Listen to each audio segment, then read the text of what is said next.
मैं ओम प्रकाश अग्रवाल, सहायक प्राध्यापक वाणिज्य, शासकीय नवीन महाविद्यालय खुर्सीपार भिलाई, जिला दुर्ग में कार्यरत हूँ।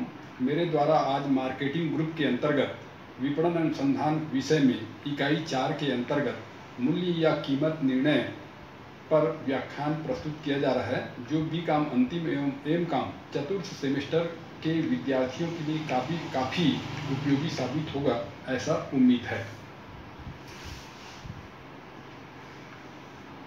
इसके अंतर्गत सबसे पहले मैं बताना चाहूँगा उत्पाद मूल्य का आशय। मूल्य शब्द से हम भलीभांति परिचित हैं और व्यवहार में सभी द्वारा प्रायः इसी शब्द का उपयोग किया जाता है। फिर भी मूल्य को सही शब्दों में परिभाषित करना बहुत कठिन है, क्योंकि एक साधारण व्यक्ति के दृष्टि में मूल्य का अर्थ उस राशि से है जो एक उत्पाद को क्रय करने पर क्रेता के द्वारा विक्रेता को प्रदान की जाती है। हमको मूल्य का अर्थ समझने के लिए इसके उपयोगिता शब्द पर भी ध्यान देना होगा। उपयोगिता किसी भी वस्तु की वह विशेषता होती है जो आवश्यकता संतुष्टि के योग्य बनाती है। उदाहरण के लिए हम कह सकते हैं कि एक टेलीविज़न सेट का मूल्य 7 रेडियो सेट या 10 साइकिल या 3 कूलर के बराबर हो सकता है। आधुनिक समय में हमारी अर्थव्यवस्था काफ़ी विकास कर चुकी है तथा लोगों की आवश्यकताएं भी बहुत अधिक बढ़ चुकी है।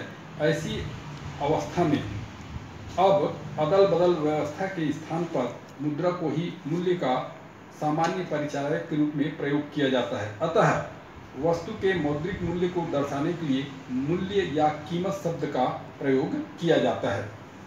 अब दूसरे में है मूल्य या कीमत निर्धारण से आशय। सामान्य शब्दों में किसी वस्तु या सेवा के बदले में क्रेता या उपभोक्ता द्वारा जो धन विक्रेता को प्रदान किया जाता है वह कीमत कहलाता है। बिना कीमत के समाज में कोई भी विपणन नहीं हो सकता। व्यवसाय में कीमत निर्धारण ही महत्वपूर्ण है। इसका कारण यह है कि कीमत मांग एवं पूर्ति दोनों को प्रभावित करता है। यदि किसी वस्तु की कीमत अधिक है तो उसकी मांग कम होती है और यदि कीमत कम है तो उसकी मांग अधिक हो जाती है। इसी प्रकार पूर्ति भी कीमत से प्रभावित होती है। कभी कभी यह पाया जाता है कि वस्तुओं के टिकाऊपन एवं प्रतिष्ठा के आधार पर वस्तु का मूल्य जो है वह पूर्ति कम या अधिक होते रहती है और ऐसी स्थिति में मांग एवं पूर्ति के अंतर्गत कीमत में संबंधित विभिन्न बातों का वस्तु की उत्पादन लागत आदि को ध्यान में रखते हुए ही किसी वस्तु का कीमत निर्धारित करना चाहिए।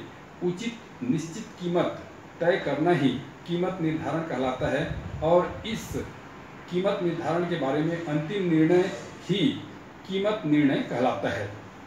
मूल्य या कीमत निर्णय का उद्देश्य, पहली इसमें कुछ पॉइंट्स दिए गए हैं। पहला है कीमत स्थिरता, प्राइस स्टेबिलिटी।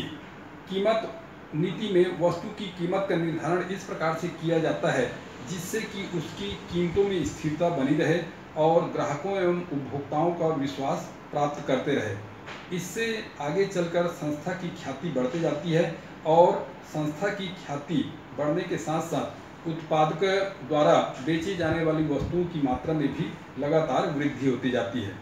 दूसरी बात है लाभ अधिकतम करना, मैक्सिमम प्रॉफिट। प्रत्येक संस्था का उद्देश्य अधिकतम लाभ कमाना होता है। अधिकतम लाभ कमाने का लक्ष्य कीमत नीति पर ही निर्भर करता है।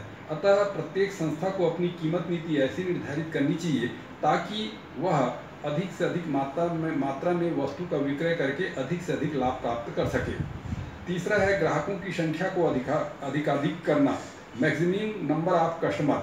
मूल्य निर्धारण का उद्देश्य ग्राहकों की संख्या को बढ़ाकर विक्रय की वृद्धि करना भी होता है। प्रायः नई संस्था ग्राहकों की संख्या बढ़ाकर ही अपना विक्रय बढ़ाती है।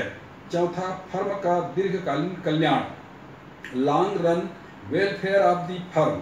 फर्म को अपनी कीमत का निर्धारण इस प्रकार से करना चाहिए जिससे फर्म का दीर्घकालीन लाभ के अंतर्गत लगातार कल्याण की स्थितियां निर्मित होती रहे। पांचवा, प्रतिस्पर्धा का सामना करना, मीटिंग कंपटीशन। संस्था को प्रतिस्पर्धात्मक स्थिति को भी ध्यान में रखकर ही कीमत का निर्धारण करना चाहिए ताकि संस्था प्रतिस्पर्धा स्थिति में भी पूर्ण सफलता को प्राप्त कर सके। छठवां, स्थिर लाभ सीमा, स्टेबल प्रॉफिट मार्जिन। एक संस्था अपनी कीमत नीति इस प्रकार से निर्धारित कर सकता है जिससे संस्था को वस्तु की उत्पादन लागत पर एक निश्चित दर से लाभ हमेशा प्राप्त होता रहे। सातवां, देय क्षमता के अनुसार कीमत, price according to ability to pay. कुछ संस्थाएं ऐसी होती है जो इस प्रकार की कीमत निर्धारित करती है जिसमें ग्राहकों की भुगतान क्षमता के अनुसार वो उनसे कीमत वसूल की जाती है। इस प्रकार के प्रायः स्थिति देखा जाता है कि अधिक आय वालों से अधिक और कम आय वालों से कम कीमत वसूल की जाती है, और इसके अंतर्गत प्रायः डॉक्टर, वकील, सरकार एवं एकाधिकारी कंपनियां आती है। आठवां, विक्रय मात्रा को अधिकृत करना, मैक्सिमम सेल्स वॉल्यूम। मूल्य निर्धारण का उद्देश्य विक्रय मात्रा को अधिकाधिक करना होता है। ऐसा उद्देश्य रखने से ही विक्रय की मात्रा को बढ़ाया जा सकता है। साथ ही संभावित प्रतिस्पर्धी संस्थाओं को बाजार में प्रवेश करने से रोका जा सकता है। विक्रय पर लक्षित लाभ को प्राप्त करना। मूल्य निर्धारण का उद्देश्य विक्रय पर पूर्व निर्धारित लक्ष्य को प्राप्त करना हो सकता है। यह लाभ विक्रय राशि पर एक निश्चित प्रतिशत हो सकता है, चाहे वह 10% हो या 20% हो, और उसी के अनुसार फिर उस वस्तु का कीमत निर्धारित किया जाता है। विनियोग पर लक्षित लाभ को प्राप्त करना। बड़े बड़े उद्योगपति प्रायः काफ़ी अधिक मात्रा में धन लगाकर किसी उद्योग या व्यवसाय की स्थापना करते हैं। ऐसी स्थिति में वे यह चाहते हैं कि उनके द्वारा विनियोजित की गई राशि पर एक निश्चित धन राशि ब्याज के रूप में या आय के रूप में प्राप्ति होते रहे। इसीलिए वे जब किसी वस्तु का उत्पादन करते हैं तो उस पर उनके द्वारा विनियोग की गई राशि के ऊपर एक निश्चित दर से लाभ लेकर उस वस्तु का मूल्य तय किया जाता है। मूल्य निर्धारित करते समय ध्यान देने योग्य कुछ बातें होती है। पहला है उत्पाद का जीवन चक्र, प्रोडक्ट लाइफ साइकिल। वस्तु के जीवन चक्र अवस्था पर ही कीमत निर्धारण निर्भर करता है।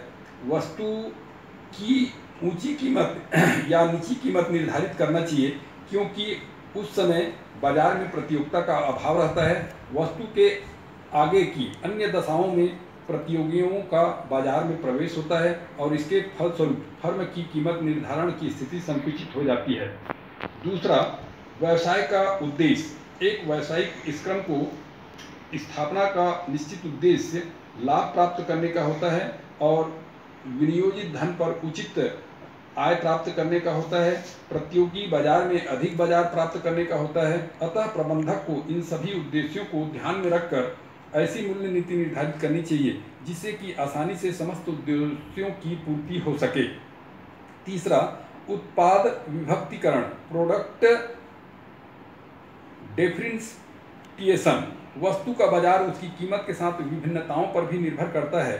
अतः ऐसी स्थिति में उत्पाद के रंग, आकार, वैकल्पिक प्रयोग आदि में विभिन्नताएं उत्पन्न कर दी जाती है जिससे कि अधिक से अधिक उपभोक्ताओं को आकर्षित किया जा सके। ऐसे उपभोक्ताओं जिनके लिए कीमत अधिक महत्वपूर्ण क्रम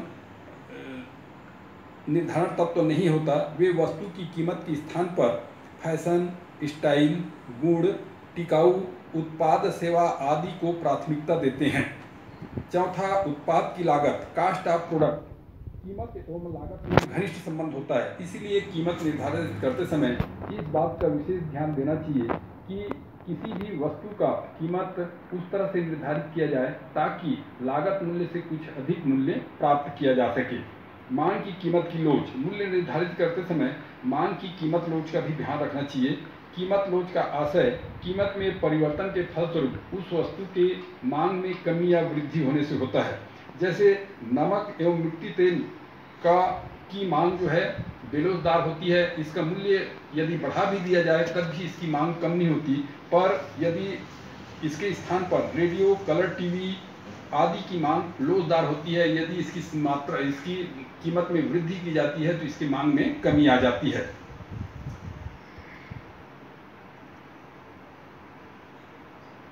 वितरण नीति, डिस्ट्रीब्यूशन पॉलिसी, वितरण संबंधी नीति का भी मूल्य निर्धारण पर प्रभाव पड़ता है। यदि वितरण नीति के अंतर्गत अधिक मध्यस्थों को एकत्र किया जाता है तो विज्ञापन आदि पर व्यय अधिक होंगे और वस्तु का मूल्य बढ़ जाएगा। इसीलिए यहाँ पर यह विशेष रूप से ध्यान देना चाहिए कि वितरण नीति इस प्रकार से बने कि कम से कम मध्यस्थों को सहारा लेना पड़े। आर्थिक वातावरण